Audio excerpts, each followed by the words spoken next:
دعت المملكة العربية السعودية الفريق والركن عبد الفتاح البرهان رئيس مجلس السيادة السودانية إلى القمة العربية المقررة في 19 من مايو أيار 2023 بجدة، في حين يستأنف طرفا النزاع في السودان المحادثات بالمملكة. وشهدت مدينة جدة خلال الأيام الماضية مفاوضات بين الجيش السوداني الذي يقوده البرهان وقوات الدعم السريع التي يترأسها دجيل المعروف بحميتي، حيث حضر لجدة وفدان ممثلان عن الطرفين المتنازعين. ونقلت وكالة رويترز عن دبلوماسي سعودي أن المملكة أكدت أن طرفي النزاع في السودان سيستأنفان المحادثات في جدة الأحد. الدبلوماسي السعودي الكبير أوضح أيضا أن المحادثات في جدة ستركز على وضع خطة المساعدة الإنسانية بالسودان، مشيرا إلى أن ممثلين عن طرفي النزاع في السودان سيبقون في مدينة جدة. كما قال الدبلوماسي أن المملكة دعت رئيس مجلس السيادة السودانية الفريق والركن عبد الفتاح البرهان إلى قمة جامعة الدول العربية المقرر عقدها بجدة في 19 من مايو أيار. وأسفر الصراع الذي اندلع فجأة منذ شهر عن مقتل المئات وفرار أكثر من 200 ألف إلى دول مجاورة، وكذلك نزوح 700 ألف آخرين داخليا، كما تسبب في خطر تدخل قوى خارجية وزعزعة استقرار المنطقة. فيما قال دبلوماسيان آخران من الخليج إنه على الرغم من دعوة البرهان لحضور قمة جدة فإنه ليس من المتوقع أن يغادر السودان، وذلك لأسباب أمنية. كما أشار الدبلوماسي السعودي إلى أن توجيه الدعوة للبرهان جاء لأنه رئيس مجلس السيادة السوداني الذي كان من المفترض أن يشرف على عملية انتقال إلى الحكم المدني كانت مزمعة قبل اندلاع الصراع. ويواجه البرهان الآن في الصراع نائبه في رئاسة المجلس قائد قوات الدعم السريع الفريق أول محمد حمدان دجيل المعروف باسم حميتي. وفي وقت سابق وقع الجيش السوداني وقوات الدعم السريع على اتفاق أولي في مدينة جدة بالمملكة العربية السعودية على أن يكون مبدئيا تتبعه جولات أخرى من النقاشات بهدف التوصل إلى وقف دائم لإطلاق النار. نص أعلنوا الاتفاق على 7 بنود أهمها الالتزام بحماية المدنيين كشرط أساسي، ويؤكد التزام الجانبين بسيادة السودان ووحدته. كما اتفق الطرفان على أن مصالح وسلامة الشعب السوداني أولوية رئيسية، والالتزام بضمان حماية المدنيين السودانيين في جميع الأوقات والسماح بمرور آمن للمدنيين في السودان لمغادرة مناطق الأعمال العادية، والامتناع عن تجنيد الأطفال واستخدامهم في الأعمال العدائية، وإجلاء الجرحى والمرضى دون تمييز، والسماح للمنظمات الإنسانية بالقيام بذلك. وأكد أن ذلك جاء إدراكا من المعنيين بضرورة تخفيف المعاناة عن كاهل الشعب والناجمة عن القتال في السودان منذ 15 من أبريل سنة 2023، ولا سيما في العاصمة الخرطوم، وتلبية لمتطلبات الوضع الإنساني الراهن الذي يمر به المدنيون.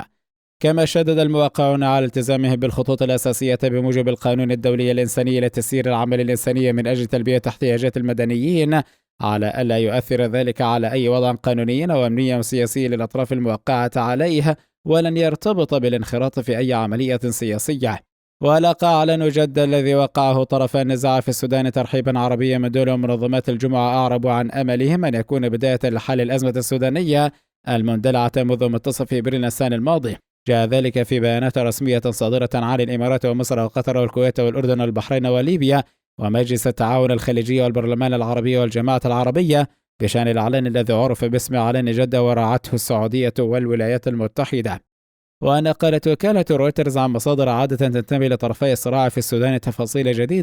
تفاصيل جديدة للساعات الأولى من اقتحام قوات الدعم السريع التي يقودها محمد حمدان دجيل المعروف باسم حميتي لمقر قائد الجيش الفريق أول عبد الفتاح البرهان داخل قيادة القوات المسلحة السودانية، ومدى اقتراب الدعم السريع من إزاحة البرهان عن منصبه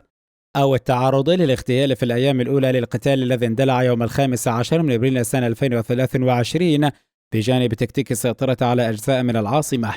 إذ قال أحد حراس البرهان الشخصيين لوكالة رويترز إنه عقب اقتحام قوات الدعم السريع لمقر القيادة العامة حمل البرهان رشاش كلاشينكوف وفتح النار بنفسه على المهاجمين قبل أن يسحبه الأمن إلى مكان آمن. وذكر الحارس الذي طالب عدم نشر اسمه أن أكثر من 30 حارس من حرس البرهان قد قتلوا في المعركة التي تلت ذلك قبل انسحاب مقاتلي قوات الدعم السريع من مقر إقامة قائد الجيش في العاصمة. فيما قالت مصادر أخرى إنه لما اندلع الصراع في الخرطوم قبل شهر تقريبا، وصارت القوات المسلحة السودانية وأسلحتها الثقيلة في مواجهة قوات الدعم السريع التي نشأت من بيئة صحراوية سريعة الحركة ولكنها مسلحة بأسلحة خفيفة، بدا كأن الأمر سيكون قتالا من جانب واحد. لكن قائد الجيش سرعان ما وجد أن القوتين الجوية والمدفعية وحدهما غير كافيتين لإيقاف قوات خصمه التي تمكنت من اقتحام مقر إقامة البرهان في قلب مقر قيادة الجيش خلال الساعات الأولى من الصراع الذي اندلع في الساعات الأولى من يوم 15 من ابريل نيسان وفقا للمصادر. ولم يتسنى لرويترز الوصول إلى ممثلين عن الجيش وقوات الدعم السريع للتعليق على هذه الأخبار بشأن أحداث المقر الرئاسي ولا ما ورد بشأن خطط الجانبين. وسلطت الوكالة الضوء في تقريرها على التكتيك المفضل لخصم البرهان الجنرال حميتي، وهو القتال من مسافة قريبة واستغلال مكامن القوة التي تتميز بها قوات الدعم السريع. ووفقا للتقرير فإنه بعد قرابة شهر من بدء القتال وعلى الرغم من الضربات الجوية شبه اليومية لم يتمكن الجيش من طرد قوات الدعم السريع من العاصمة، فقد اتخذ رجالها مواقع لهم في مناطق سكنية وفي المقرات التابعة لعدة مؤسسات رئيسية. على مدار العقد الماضي تنامت قوات الدعم السريع لتتحول من قوة رثة الحالة من مقاتلي الصحراء إلى ما كاد يكون جيشا موازيا له قواعد في العاصمة، وإن تخلوا عنها بسرعة عند بدء القتال، ولديه إمدادات كافية لإجبار البرهان على إجراء محادثات بلا أمل حقيقي في بلوغ انتصار سريع. دفع الصراع السودانيين العاديين الذين نزحت أعداد كبيرة منهم إلى خارج العاصمة، ولجأ بعضهم للأصدقاء والعائلة في المناطق الريفية، بينما عبر آخرون الحدود إلى الدول المجاورة إلى التساؤل عن كيفية السماح لهذه القوات المنافسة للجيش بالتحول إلى حقيقة واقعة على مدى السنوات العديدة الماضية. تحدثت وكالة رويترز لحسين أحمد المواطن السوداني الذي كان واقفا في طابور طويل أمام أحد المخابز،